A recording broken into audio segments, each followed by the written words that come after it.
This is not a podcast. What's up? It's Tanner Ward. It's a beauty day. My mindset is so simple. I just want to get better. I want to get better, and I want to work with great people. It's really simple.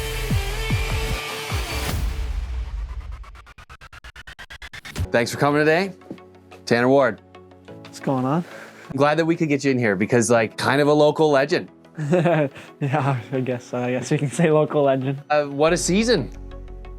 You know?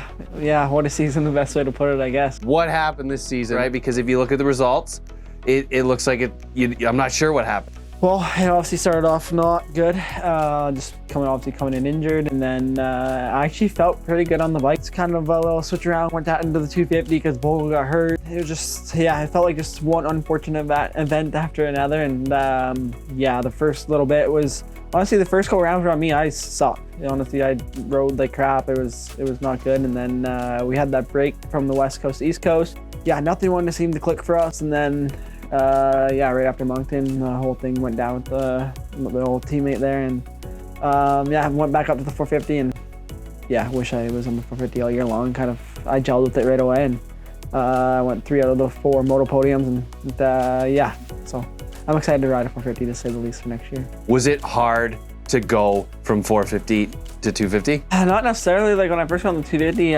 I'm like, okay, with a little bit of work, I know I can, be a title guy. I never really rode a 250 much leading up to the first round, so I think that was the bigger struggle than anything, was just trying to 450 a lot during the week and trying to race 250 on the weekend. Prove that you were a top guy because you got a second in the last round. Leading up to that, that's got to be frustrating.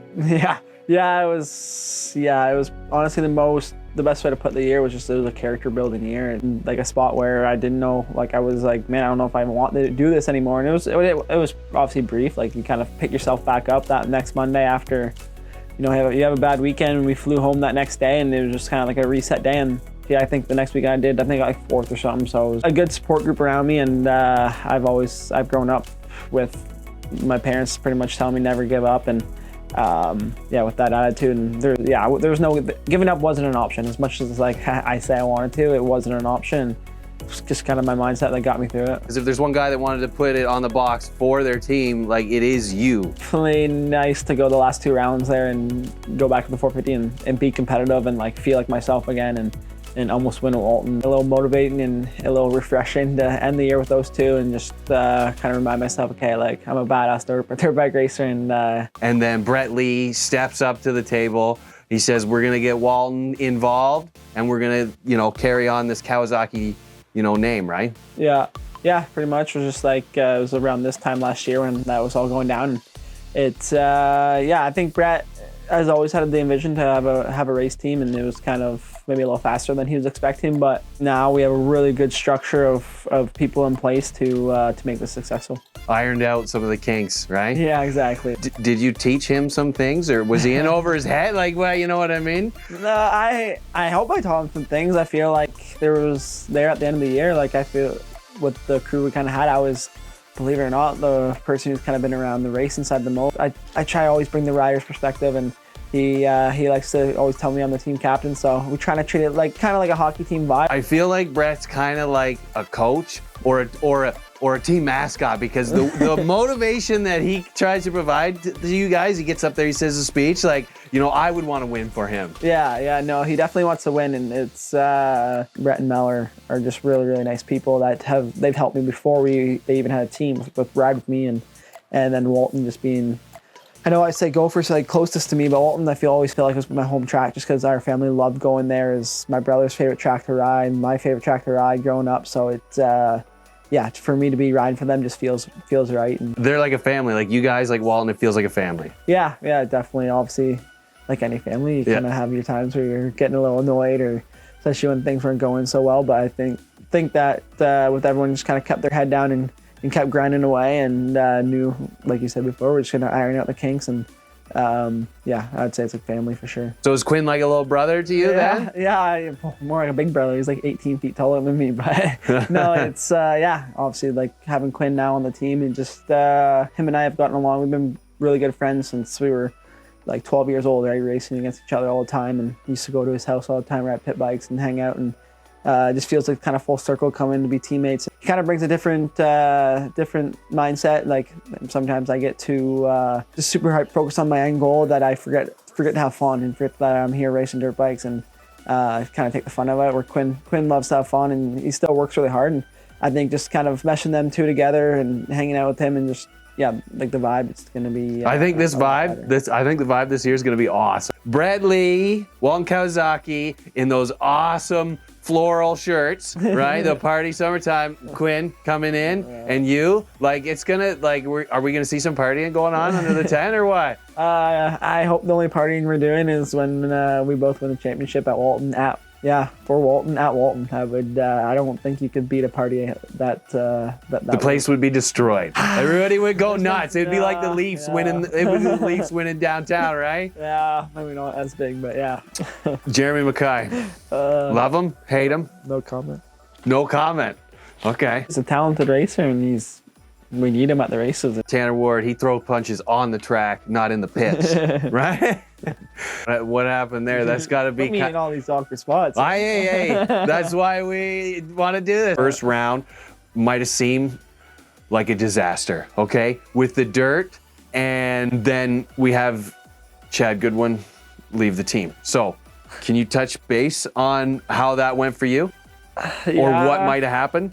Yeah, I feel like I don't know actually the full, obviously the full conversations. I wasn't in the room with Brett and Chad and whenever that went down, but yeah, it started before round one, and don't think they saw eye to eye with where they wanted the direction for the team. And sometimes, like, as an owner that Brett is, you got to make a call that's maybe an unpopular one or whatever it may be. And it was unfortunate. Like, I have no bad things to say about Chad. Chad was really good with me when I wrote for Hubert. He was running the program, and he was really good with me, and him and I got along. We still do. If anything, the exit of Chad Goodwin, nothing bad about Chad Goodwin. The exit of Chad Goodwin just brought you guys stronger together, give you another adversity, another mountain to climb, right? I'll give credit to our mechanics like Jaden and Mitch, Kale, and even Brett's son, Caden. They all stepped up to the plate, and it wasn't always pretty, but they got it done, and we were racing on Sunday. So as a team, we grew, and we can. Use that example to be better for next year. And without that, maybe we're not in the same position going into the 2024 season. And sometimes, you have to struggle a little bit to get the good out of you. Tanner Ward's a nice guy. He, everybody likes him. No beef yet. Bromance is on the track. Somebody really, wouldn't want to put out or what? No, Dylan, maybe. If it comes to winning, I'll do it. Me and Dylan say it all the time. It comes we put our friendship or whatever it is to the side. Or if we're going for a championship, fuck yeah, I'm taking you out. I'll do whatever it takes. I like that. Hey, some fire coming from T Ward. Your story is kind of inspiring because I think we all look at the photo of you beside Colton Fasciati, and it's a way to tell how your idols become your rivals, and I think you've really shown that. For me, when I was a kid, I see that photo pop up all the time with Colton and I I never really give it much thought, or I have a couple times, and when I do, it is crazy to me to think I talk to Colton pretty much every day, as one of my friends, and at that time. My mom always says it and stuff. Is I used to be, oh, Colton.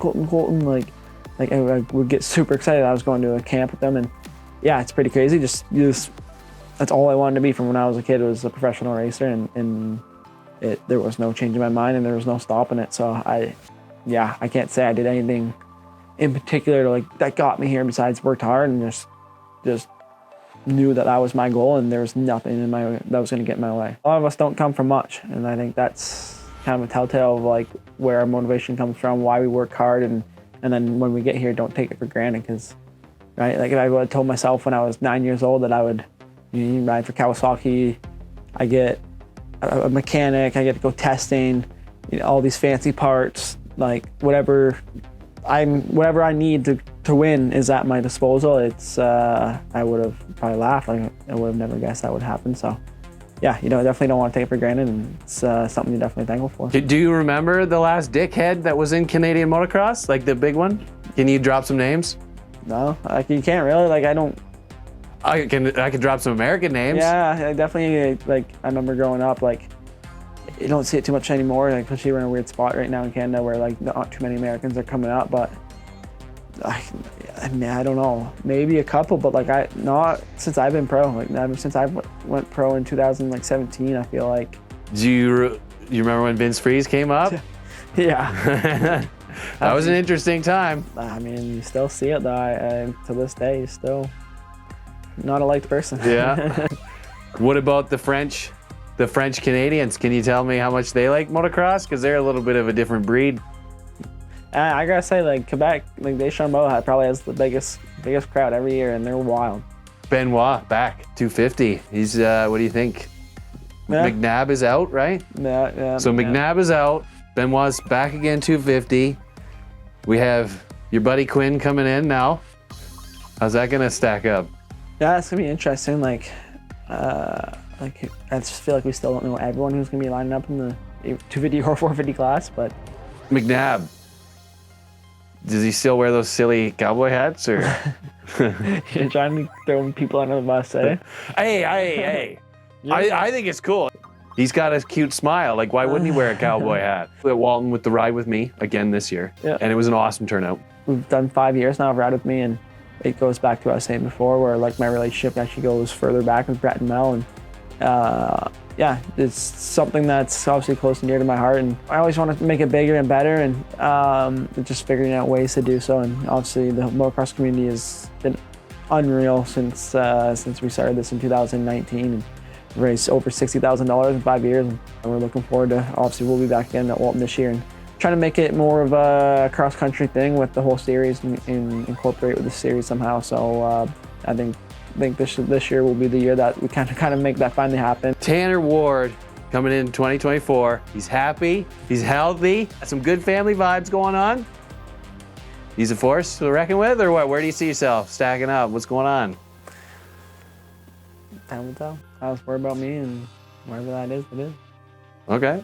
Because I think about that shit. Because I think about that shit all the time. Whenever I come up to a race, oh, who's that guy? Where am I gonna go? Right? You know what I mean? That's in December right now. It doesn't matter right now. It's how can I better Tanner Ward to be better than I was last year. Tanner Ward taking the off season to really focus on himself and just be better and just beat himself. Yeah, just be better than I was last year, because it's always the goal. But yeah, if you put too much energy into the wrong places, you're not benefiting yourself. So Facial hair. The facial hair under the tent at Walton Kawasaki. What's going on there? You got some going on now. I can't grow facial hair, so. But everybody's got a little bit of beard or mustache going on. Yeah. They So do. and Quinn's showing up. He's got even less than you. No, he's got more of a stash than I do. Oh, he's growing it out lately. I think he can grow up something better. Like I struggle. I got a baby face. Okay. So Well, you're cute though. You're cute. Yeah, so in 2024, it's an all-new KX 450. Yeah, right from the frame. I was actually watching videos on it before I came here. It's I'm like a little kid in a candy store. I'm excited to get on it. And yeah, there looks like a lot of changes with the motor, chassis, ECU. Pretty much everything is new on it. So yeah, I'm excited. I've heard nothing but good things. Anderson or Cinderella? Who do you like? Nah, both. Yeah. But what? Come on. I mean, they both have like, yeah, like there's not. I'm an Anderson guy. I'm an Anderson fan. Yeah, I'm an Anderson fan. I like the kind of no fucks given. That Cincerella's kind of a washed up pretty boy, I think.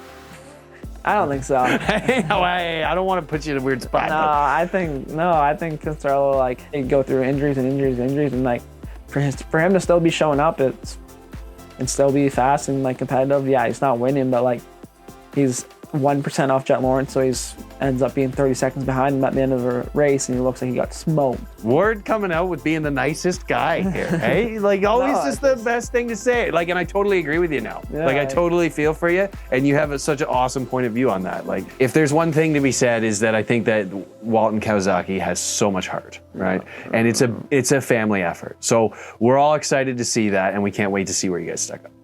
Yeah, I'm excited. I'm anxious for this season to get started. It's yeah, I haven't rode for like 3 weeks, and I'm like, when can I ride? I'm excited just to kind of get the ball rolling. Is there anybody you want to thank? Big thanks to like the Walton Kawasaki, the whole squad. It's just it's a team effort, and I know we got some moving pieces there, so just obviously Brett and Mel just putting the team on their back and kind of making it happen through some stressful times. And yeah, just everyone that supports the team. Obviously Kawasaki's a big support to get us going racing, and obviously like some personal sponsors like my cousin Kyle, Ward Realty, just kind of helped me out behind the scenes with some training. It's not easy to go down south and do it properly the way you want to. It's expensive down there, especially right now with the US dollar. So it's not everyone.